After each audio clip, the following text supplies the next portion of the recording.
삶의 끝에서 비로소 깨닫게 되는 것들이라는 책이 있습니다.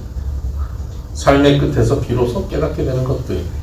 저자는 죽음을 앞둔 많은 사람들이 남긴 유언과 같은 글들을 정리했습니다. 많은 사람들이 죽음 앞에 서니까 비로소 깨닫게 된 지혜들이 그 유언 같은 글들에 남겨져 있더라는 겁니다. 이 글들을 정리해 보니까 그 지혜로운 글들이 너무 귀했습니다. 어떤 사람은 30대에 죽기도 하고 어떤 사람은 60대에 죽기도 하고 어떤 경우는 10대에 죽기도 했는데 그 모두가 나이와 상관없이 죽음 앞에서 매우 놀라운 깨달음들을 얻었다는 겁니다. 수십 년을 살아가면서 깨닫지 못한 것이 죽음 앞에 설 때 굉장히 빠르게 놀랍게 깨달아졌다는 것이죠. 저자는 사람이 최후에 서게 되면 최선을 쉽게 알게 된다라고 말합니다. 그 유언들을 읽어보면 참 지혜로운 글들입니다. 죽음 앞에서 사람들은 얼마나 지혜로워지며 얼마나 부드러워지며 얼마나 용서하게 되는지, 중요한 것과 하찮은 것을 얼마나 빠르게 나눌 수 있는 분별력이 생기는지를 알 수 있습니다. 그런데 이 글들을 성도의 시각에서 보면 지혜로운 글이긴 하지만 좀 싱거운 느낌을 가집니다. 왜냐하면 성도는 죽음 앞에서 누리는 지혜보다 더 놀라운 지혜를 갖게 되기 때문이죠. 성도가 가지는 지혜는 죽음 앞에서는 지혜가 아니라 죽음 너머에 부활 앞에서는 지혜이기 때문에 죽음 앞에 깨닫는 사람들의 지혜가 좀 싱겁게 느껴지기도 합니다. 물론 그분들이 깨달은 그 지혜가 하찮다, 보잘것없다라고 말씀드리는 건 아닙니다. 귀하고 아름다운 지혜지만 성도라 하면 그 지혜 너머에 부활의 지혜까지 나가야 한다 하는 것입니다. 이것이 바로 부활의 신앙을 가지는 사람의 모습입니다. 부활 신앙을 가지고 사는 사람의 지혜가 저와 여러분 가운데 있게 되기를 바랍니다. 부활 신앙으로 사는 사람은 죽음이 두렵지 않습니다. 부활에 대한 오해가 있습니다. 그것은 부활을 소생과 동일하게 여기는 것입니다. 죽었다가 간혹 살아나는 경우들이 있습니다. 성경에도 죽었다가 살아나는 사람들의 이야기가 있습니다. 그런데 이것은 부활이 아닙니다. 소생입니다. 잠시 숨이 멎었다가 다시 살아나는 것입니다. 다시 살아나지만 그들은 또다시 죽음 앞에 서게 되는 것이죠. 그러나 부활은 그렇지 않습니다. 부활은 소생이 아닙니다. 잠시 회복이 아닌 부활 이전의 모습으로, 죽음 이전의 모습으로 회복되는 것이 부활이 아닌 부활 이전의 모습과 다른 모습으로 변화되는 것이 부활입니다. 애벌레가 기어다니다가 누에고치가 됩니다. 매달려 있죠. 죽은 것 같아요. 그런데 그 사이에서 이 애벌레는 변화합니다. 그래서 변태라고 하죠. 이 변하면서 그 애벌레가 죽음 같은 무덤인 고치를 깨트리고 나옵니다. 나비가 됩니다. 이것이 부활과 유사한 모습입니다.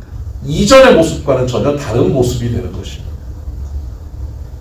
그곳에 다시 애벌레로 다시 나오는 게 아니에요. 나비로 나오는 것입니다. 오늘 우리 성도들의 부활은 사람이 살았다가 죽고 나서 다시 원래 가졌던 그 모습으로 돌아가는 것이 아니라 죽음을 밀고 나가는 겁니다. 죽음 이전으로 돌아가는 것이 아니라 죽음을 넘어가 버리는 겁니다. 죽음을 밀고 나가서 새로운 존재로, 보라 이전 것은 지나갔으니 새로운 피조물이 되었다는 새로운 피조물로 거듭나는 것, 이것이 부활의 신앙을 가지고 사는 것입니다. 부활은 바로 우리로 하여금 전혀 다른 존재로, 새로운 존재로, 차원이 다른 자리로 우리를 이끌고 있습니다. 부활은 예수님만 경험하는 것이 아니라 오늘 우리가 읽었던 말씀처럼 잠자는 자들의 첫 열매가 되셨다라고 하는 말씀처럼 예수님은 첫 열매입니다. 잠자는 자들의 첫 열매이면 우리의 죽음이 다 잠자는 것 같다라는 말씀이고요. 동시에 우리들도 그 열매에 함께 참여하게 된다라는 말씀입니다. 예수님이 첫 열매이면 우리는 그 다음에 이어져 나오는 열매인 겁니다. 부활의 열매입니다. 우리 모두는 예수님이 부활하셨던 것처럼 우리 모두가 부활하게 될 것입니다. 예수님이 돌무덤을 깨뜨리고 죽음에서 살아나셔서 이 땅의 차원이 아닌 다른 차원의 모습으로 오신 것처럼 우리 또한 이 땅의 죽음 이전의 모습이 아닌 다른 차원의 새로운 피조물로 부활의 생명력으로 살게 될 것입니다. 얼마 전 우리 교계에 어른 목사님이 계세요. 그 목사님이 사모님이 돌아가셨습니다. 그래서 장례식장에서 목사님께서 함께 참여한 조문객들에게 나오셔서 인사를 했습니다. 보통 그런 인사를 할 때는 제 아내를 잃고 먼저 보내고 슬픔에 잠겨있는 우리 유가족들을 위로하여 주신 조문객들에게 감사합니다, 이런 인사를 하죠. 근데 목사님 앞에 나오셔서 이렇게 인사하셨습니다. 저는 제 아내가 병상에서 신음하고 있을 때 하나님께 이렇게 기도했습니다. 하나님, 하늘 문을 열어주소서. 하늘 문을 열어주셔서 이 땅의 생명이 저 하늘의 영생으로 이어지게 하여 주옵소서. 오늘은 슬픈 날이 아닙니다. 오늘은 하나님께서 하늘 문을 여신 날입니다. 그래서 제 아내는 그 하늘의 영광, 영원한 생명으로 나아간 것입니다. 오늘 울면 바보입니다. 오늘 슬퍼하면 바보입니다. 오늘은 축제의 날입니다. 영광의 날입니다. 라고 선언하셨습니다. 죽음은 성도들에게 슬픔이 될 수 없습니다. 죽음은 우리가 하나님의 영광을 누리는데 걸림돌이 될 수 없습니다. 죽음은 하나님의 구원, 천국을 누리는 과정일 뿐입니다. 죽음은 그 영광스러운 은혜의 자리에 나가는 문입니다. 스데반 집사도 하늘 문이 열리는 경험을 합니다. 돌에 맞아 순교하는 순간에 하늘 문이 열립니다. 그곳에서 예수님께서 자리에서 일어나셔서 스데반을 응원합니다. 그때 스데반은 그의 얼굴이 천사와 같았다고 그랬습니다. 그리고 스데반은 자기를 죽이는 사람들을 바라보며 그들을 원망하지 않았습니다. 오히려 그들을 불쌍히 여기고 그들을 위해 중보 기도하였습니다. 하늘문이 열린 사람들, 그들은 부활의 신앙으로 삽니다. 죽음 앞에서도 두려워하지 않습니다. 죽음의 문제가 부활로 이미 극복되었기 때문입니다. 오늘 우리는 부활 신앙으로 살아서 이 죽음 앞에서 두려워하지 않는 하나님의 영광을 누리는 삶이 되기를 주의 이름으로 축복합니다. 부활 신앙으로 산다는 것, 죽음을 이기는 신앙입니다. 그러나 부활 신앙으로 사는 것이 우리가 마지막 죽는 그 순간에 죽음을 이기는 신앙만이라면 어떨까요? 부활 신앙으로 사는 사람들이 그 신앙이, 그 부활의 신앙이 우리가 마지막 때 죽는 순간에만 효력을 발휘하는 것 같지 않습니까? 부활 신앙이라고 하는 이것이 평소에 우리가 이 땅에 살 때는 다 적어두었다가 1년에 한 번, 부활 전에는 한 번씩 꺼내서 이 부활 신앙이 잘 있나 한번 살펴보고 덮어두고, 그리고 마지막 죽는 순간에 그때 꺼내는 신앙이 부활 신앙입니까? 그렇지 않습니다. 우리가 마지막 그때 그 부활의 신앙이 빛나겠지만 날마다 우리의 삶 가운데서 이 부활의 신앙이 누려져야 하는 것입니다. 날마다 우리의 현재 삶 속에서 부활의 신앙으로 살아야 합니다. 그런데 여러분, 부활의 신앙을 누리려면 반드시 전제되는 것이 있죠. 죽음입니다. 부활은 죽음 다음에 있는 것이 부활이죠. 우리가 날마다 부활을 누리기 위해서는 죽음이 전제되어야 되는데 우리가 죽음이 없지 않습니까? 부활을 누리기가 어려운 겁니다. 그래서 바울이 그가 이 부활을 이 땅에서 누리기 위해서 그가 고백하는 것이 있습니다. 그런 부활 신앙을 누리는 것을 자랑하며 이렇게 고백합니다. 우리가 오늘 보았던 고린도전서 15장 31절을 보십시오. 31절을 봅시다. 15장 31절입니다. 본문 있는 장과 같은 곳입니다. 31절, 15장 31절. 형제들아, 내가 그리스도 예수 우리 주 안에서 가진 바 너희에 대한 나의 자랑을 두고 단언하는, 자랑을 두고 단언한답니다. 뭐라고 말씀하시죠? 나는 날마다 죽노라. 무엇을 자랑합니까? 날마다 죽는 것. 그래서 누리는 부활을 자랑하는 것입니다. 그런 부활을 어떻게 누린다고요?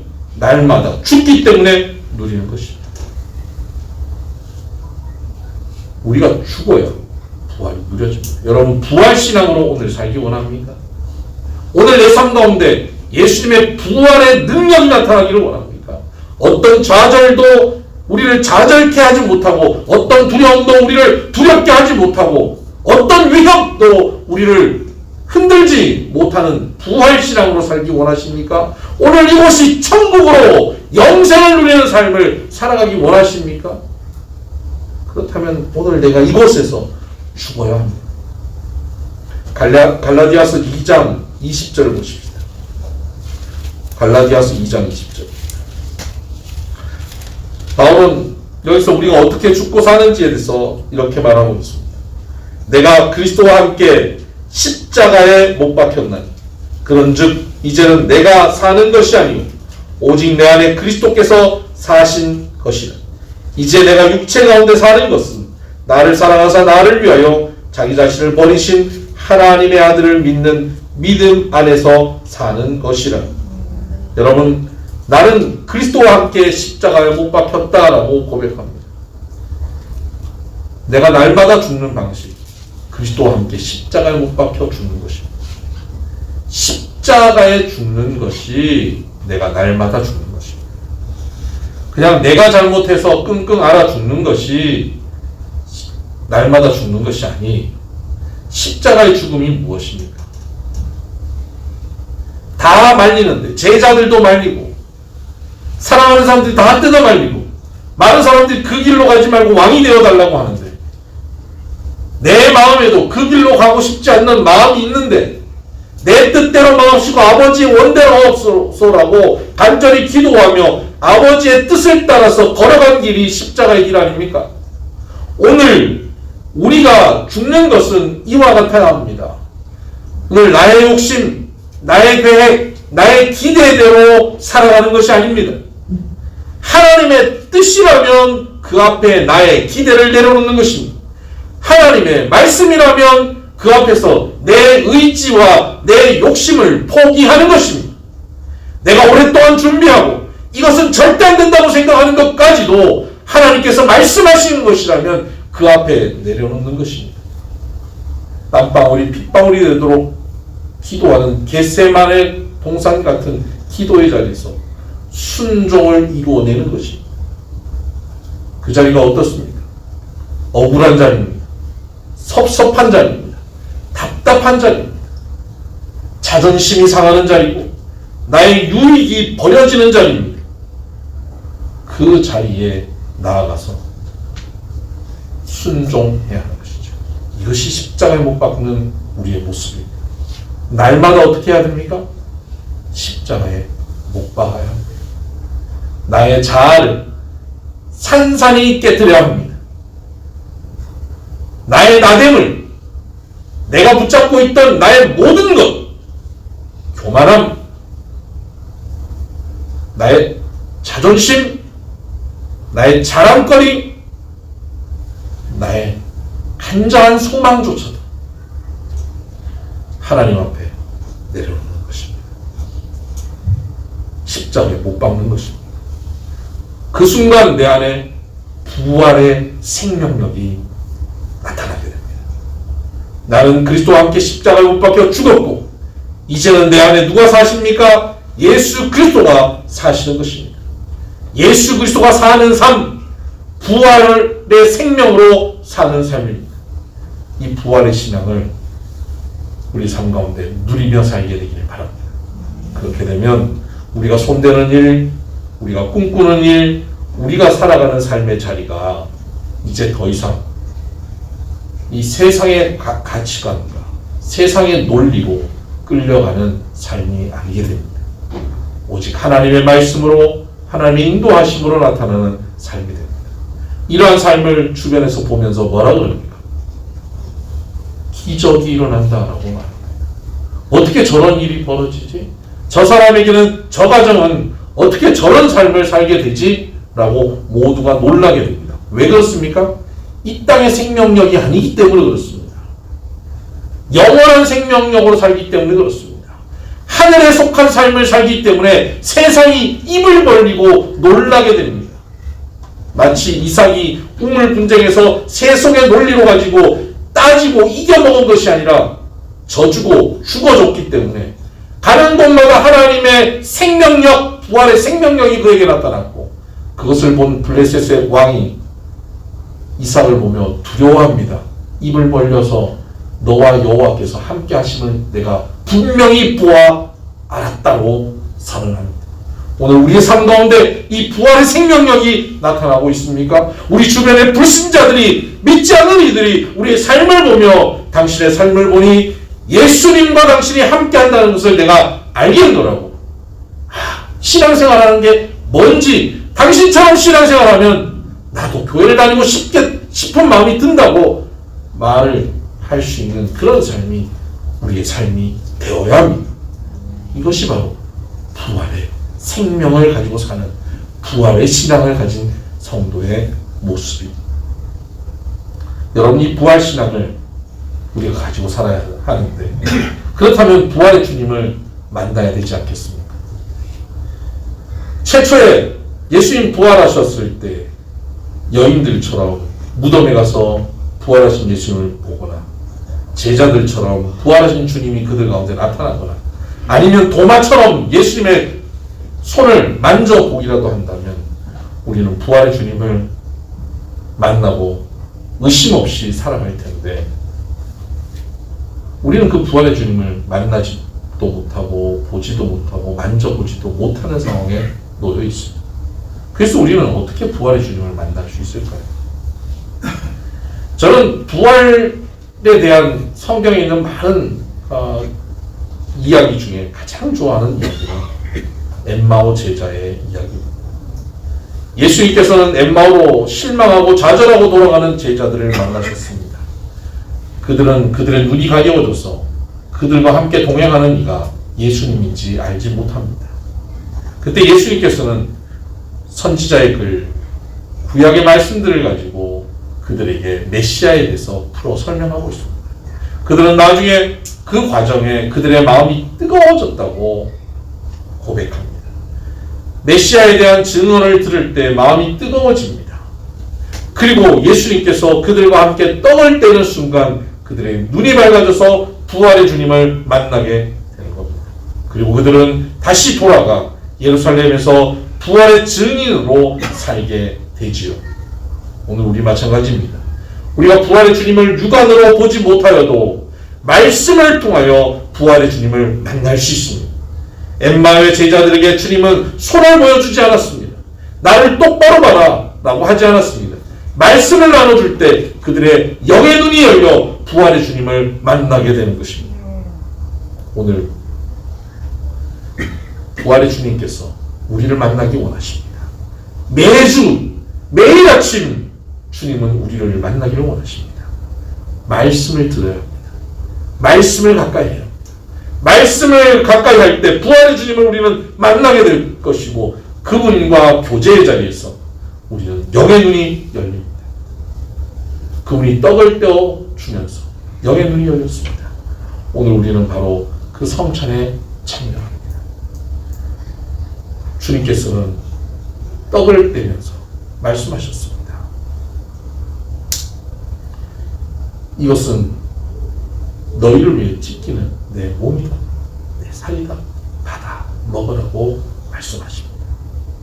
여러분, 이 시간 이 부활의 주님의 몸에 참여하시기 바랍니다. 떡을 떼어서 주님의 몸에 참여하겠습니다. 주님, 이제 부활의 주님의 몸에 참여합니다. 나는 주와 함께 죽고 주와 함께 살기 원합니다. 이 육신이 이 땅에 매여 있는 육신이 아니라 주님의 몸이 되기를 원합니다. 이 육신이 예수님과 함께 십자가에 못 박혀 죽기를 원합니다. 그리고 이 육신이 이제 새로운 피조물로 거듭나 주와 함께 살기를 원합니다. 이 주님의 몸에 참여합니다.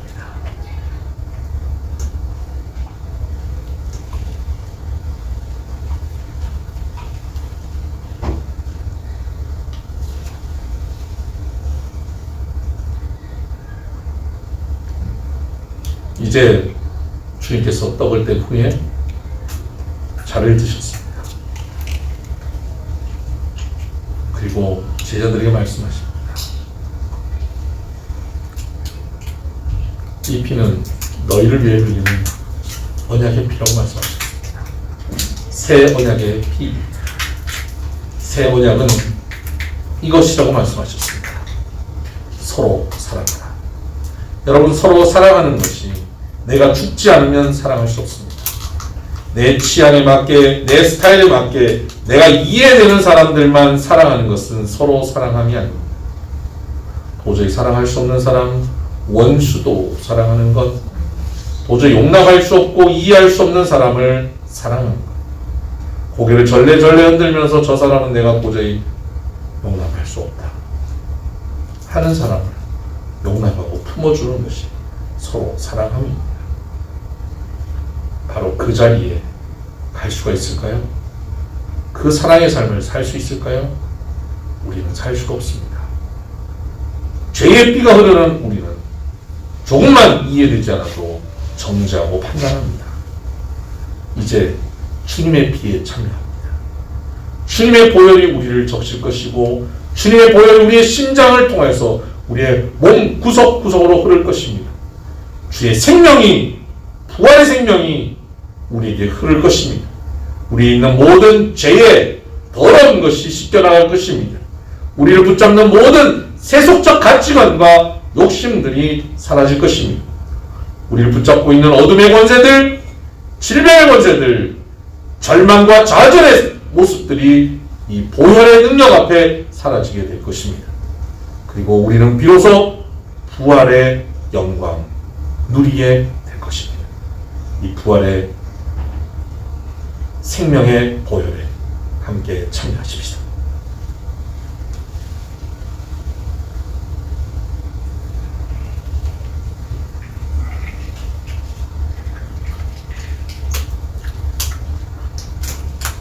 기도하겠습니다.